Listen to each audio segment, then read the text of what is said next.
Welcome back to the Real Estate 401k Show. I'm your host, Mike Weinstein, alongside Justin Frederick, Ryan Gerdes, and a really okay friend of ours, Colonel Christopher Marslender, as we know him better as Mulligan. And I'm just excited. I feel like the boys are back. Like we're all having cocktails. Like I'm freaking stoked about this. So I met Mulligan years ago. I was serving as the honorary commander at the TRIZ at Luke Air Force Base, and Mulligan came along as a squadron commander of the Angry Peckers, Peck. Go peck yourself. I was hoping that you remembered our slogan. Well, I had to stop myself from the real version. Yes. Well, we came up with that on a Zoom during COVID, right? COVID, yeah. That was a COVID Zoom born. Yes, it was. Yeah. Well, Mulligan currently is serving at the Pentagon and one of our nation's finest, and an F-35 pilot as well, again, working in the Pentagon. So I thought we would just have some fun. And I want to get into, on the serious side, Luke Air Force Base and what it means to our economy and what it means to the great state of Arizona and the West Side. But more importantly, what's it like being in an F-35? Because that's what we care about. Now, I think everybody dreams of the opportunity to control the roller coaster that you're on, and you're the only one that's on it. But as I was thinking about this as we were chatting earlier, I think there's a second aspect to it, and it's this being surrounded by like-minded people that are so team-oriented, that are all cut from kind of the same cloth of we love to win and we hate to lose. One of the greatest sayings about fighter pilots is I can best any man in any land at any game that he can name. And that really is true. And I think we wear that ethos day in, day out.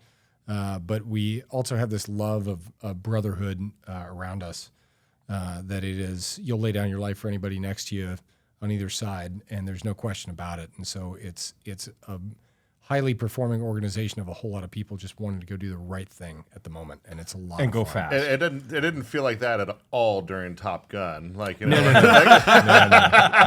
Oh, that's another conversation you know to what I mean? have. Like, because when we're civilians and none of us have any kind of experience like you have. I did fly in the back seat of an F-16. Okay, stop it. I went about flew alongside him, I went actually. 3.2 Gs, so that's legit, right? I mean, I hope you went more than that. Yeah, but yeah, no, it's yeah. Sorry, anyway, you were saying. No. I mean, like, because we're all wondering, like how close is it to what we see in on the big screen versus how it actually is. So I will give the second movie a lot of credit in this way, that in particular the scene they did about the guy passing out under G's and how close he came to dying. I mean, that's something that we deal with on a day-to-day basis. I mean, I've lost 7 friends in this business, and a couple of them were, at least a couple were, to just like needless accidents, that the way that it goes down, you know, that God called them up, kind of a thing. But I think that the thing that is uniquely different about our profession is the decisions that are made have implications for a longer period of time, you know, 10 or 12 or 20 or 30 seconds, than a lot of the places that civilians may frequent themselves, right? I mean, when you're driving in traffic and you see a car wreck, like 10, 12 cars in front of you, there's an opportunity to kind of avoid it. And for us, you're constantly avoiding a car wreck. And that car wreck might be 30 seconds away. It might be a second away. I mean, it's you have to kind of forecast it, and it's tough to see it. And then it takes a lot of training and a lot of study and a lot of experience to sort of gain that sort of vision. Well, yeah, even like when you're on the road, you could veer off and you're probably safe. Right. You make 1 degree of a mistake on an F-35, and that could very easily cost lives. Yeah. You're going fast too. You can go a long distance in 1 second, right? I mean, very insightful, Justin. Yeah. No, I mean, true. I mean, I know math is not your strong suit, but but I mean, you know, when we're going 0.9 Mach, I mean, it's 900 feet per second. So it's you know, it's from here to the car is a quarter second kind of Now, turn. I don't know if it's the same thing as flying in a fighter jet, but Justin rides horses. Not even close. Not even close. I mean, I'll say this: the fighter jet probably doesn't fight me as much. So. Yeah. I did get bucked off about 3 weeks ago, so that really? was fun. There's not a button I'm too that you- old for that stuff now. You know. There's not a button you can push on the thoroughbred to go I wish. autopilot. So, obviously, Justin, Ryan, and myself, we do a lot of real estate. And really, at this point, I mean, at the end of the day, we're here to help you build wealth in real estate. We'd love to have the conversation with you. And if you're interested in learning more or just learning about our experiences with our heroes at Luke Air Force Base, go ahead and text F35 to 623 AZ Recon. That's F35 to 623. Well, we've been golfing all day and drinking. So, Justin, this is your first cocktail. So give me a give us a break, would you? I know. So, as far as real estate and housing and economy, a lot of people on the east side, of the Phoenix metropolitan area are aware of Luke Air Force Base, and people on the west side are very well aware of it because we hear the planes all the time. But what does a Air Force base or any military base truly mean to a local economy and to the people who live around the base, and like how bad would it be if we actually lost Luke Air Force Base? Yeah, great question. I mean, Luke is a little over 6,000 airmen in total, plus all their families. So when you start to add up the total number of people and the economic impact, I mean, it gets pretty staggering pretty quickly. But just to clarify for any of the viewers, I mean, Luke Air Force Base is not going anywhere anytime in the foreseeable future. At one point back in the mid to late 90s, Luke itself was touted as the 4th largest Air Force in the world, just based on the sheer number of aircraft that were out there.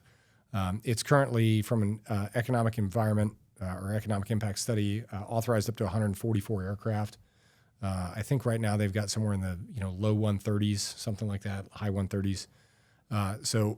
And when you consider that not only are the U.S. pilots training there, but as well the Dutch, the Danes, the Italians, the Norwegians, the Belgians, soon to be the Canadians. I mean, there's a lot of growth going on there. Are we sure the Canadians still want to come? At the moment, yes. At the moment, No, okay. right. No, they honestly, like with everything going on, the militaries have stayed incredibly entwined, and so having worked with some of my counterparts in D.C., all of that is discussion going on at higher levels, and it's well beyond our pay grade. We don't worry about it. We just go out and get the job done, and that's what we focus on. And that's our charge in the military. How big of a deal is that? Because you have some bases that are training bases and some that aren't, right? Like, what big of a difference maker is that? Well, I think the huge difference maker that Luke brings, in particular with all those countries that I named, is that if you guys are students of history, at least in the last 30, 40 years, the United States doesn't go to war alone. And that's one of our many strengths is our alliances and partnerships. And Luke embodies that in a tremendous way. And it goes well beyond sort of the stepbrothers, what I'll call PowerPoint deep sort of theory of like, hey, we get along and we both don't like that guy. We like, just let's become band best together. friends. Yeah, exactly. Like it goes way past that. And the mechanistics of it are very deep, and they're messy, and it's hard to work through. And so the fact that we're doing that on a daily basis out here at Luke Air Force Base, I mean, it's a tremendous win.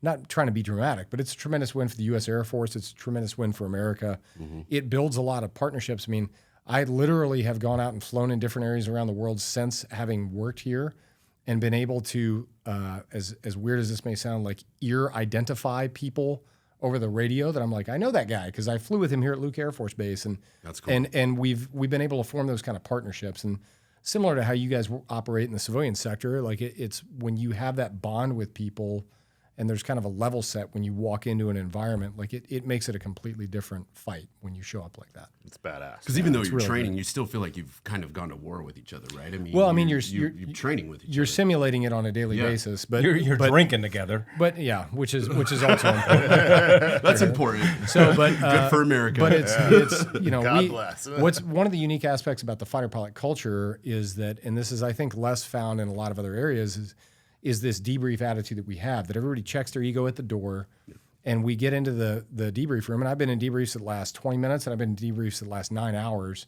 And you call the baby ugly, like if it needs to be called ugly. And there's no protectionism going on. It is just, hey, we're all in here with the purpose of learning. And you can walk out and that's as friends. And you can see, you still walk out as friends because everybody knows your overarching goal is this attitude of learning. And like, I just want to walk out of this room better than I walked into the room.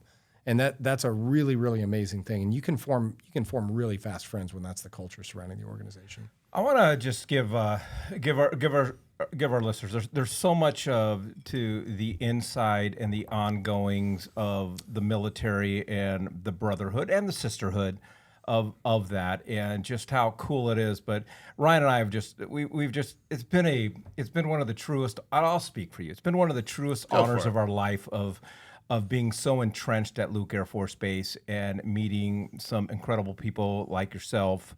More importantly, your fiance, we like her better. I'm just going on the record. Mary's much better. Yeah. She's from Alaska.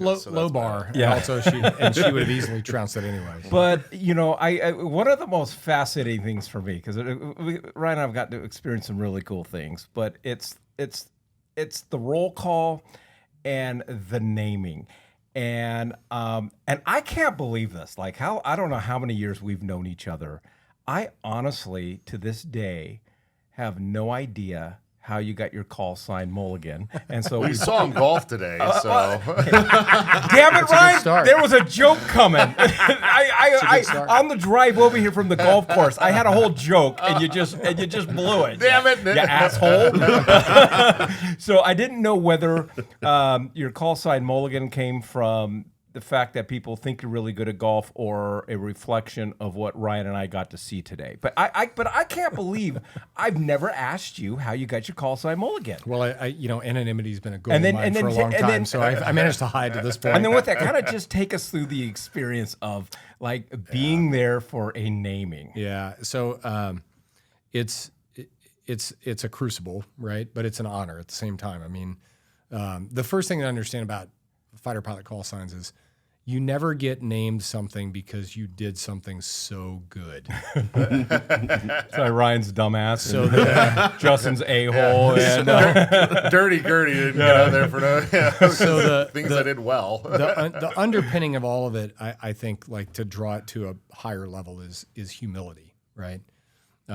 Everybody gets named something because they mucked it up bad, right? And that's kind of where my name comes from, but. So it's a constant reminder of like, hey, you may think you walk on water, but like you're named after screwing something up, right? And I think, and that's pretty consistent across the community, and I think it's another one of those things that makes us unique. But the one rule of asking a fighter pilot his or her name is that you have to purchase them a drink. So because I have one here in front of me, I'll oblige. Check. So there are usually, I would say. I think I explained this to somebody last week, 50+1% of the fighter pilot call signs out there kind of have a dual meaning. There's usually like a PG meaning of like, oh, he played golf growing up, like Mulligan, right? Like it kind of makes sense. There's usually also a tie back to flying somehow. But then there's usually like a second story of like, you were embarrassed to tell it, or like you would never tell mom or something like that. Mine's not one I wouldn't tell mom, but literally it is. I went into a check ride right before I became combat certified, thinking like, I'm going to show them how well I can perform at this. And I just sped through a bunch of stuff and I screwed it up. And I screwed it up a couple of times over. And I basically had to redo the check ride, which is kind of like a huge foul in our community. I was fortunate that I had a lot of good people and leaders around me at the time that saw like, he just screwed up, and he's a stupid lieutenant, and he's going through life maturity stuff and things like that. And we're just going to, let him do it over, and then he's going to grow from it, and he'll be better for it. And that's kind of what happened to me. But Mulligan was kind of an easy sing after that point. And it didn't hurt that screw up happened like 3 weeks before I got named. So I probably avoided some of the more ridiculous ones that could have come across the finish line. So the naming ceremony, talk a little bit about that, because there's a lot of really cool tradition that goes on there. Yeah. And so I'm going to be interested to see what you had to drink off of the list. Yeah. and then you got to tell the Chablis story. Oh yeah. That's all that one. We'll pivot into the roll call. So I honestly can't remember the ones I drank off the list. I can tell you the cool part of a naming ceremony. So every squadron has its own tradition, just like you said, Ryan. And the really cool part that I remember is I got named at Spangdahlem Air Base in Germany. It was my first operational assignment. It's kind of out in rural Western Germany. It's one runway. It sits up on a plateau. And on the west side of the runway, which was kind of our primary approach corridor coming back into the airfield, there's this big valley that drops in, and it creates some really weird like weather patterns.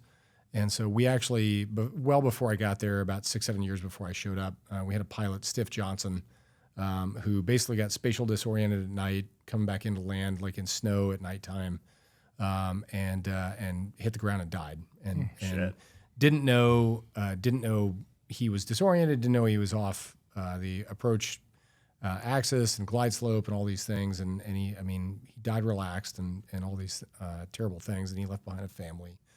But the impact site is only about 3 miles from the airbase. And so, the squadron, at least that I got named in, like we gather up, there's a presentation of gifts and all kinds of other things that all the guys are getting named, are supposed to bring. And there's cigars and booze and all this kind of fun stuff. And we hang out and we do some ceremonious things, and we all piled into a tour bus, and we drove out, and none of us that are getting named know what the agenda is. And so we drive about 15, 20 minutes, and we stop at this, on this 2-lane road, and we hike through the woods. And there was this clearing, a little bit bigger than a football field, but kind of in a triangular shape, obviously from the jet impacting and then, disintegrating and exploding and clearing out all the foliage. And you find out hey, we're going to Stiff's impact site, and the commander talks, and and I remember Bia, Mike Lay kind of saying, hey, this is all fun and games, but Stiff left behind a family, he left behind brothers and sisters, and he was just doing what he was supposed to do, and what he thought what he thought was best for America, and something that he felt convicted to do.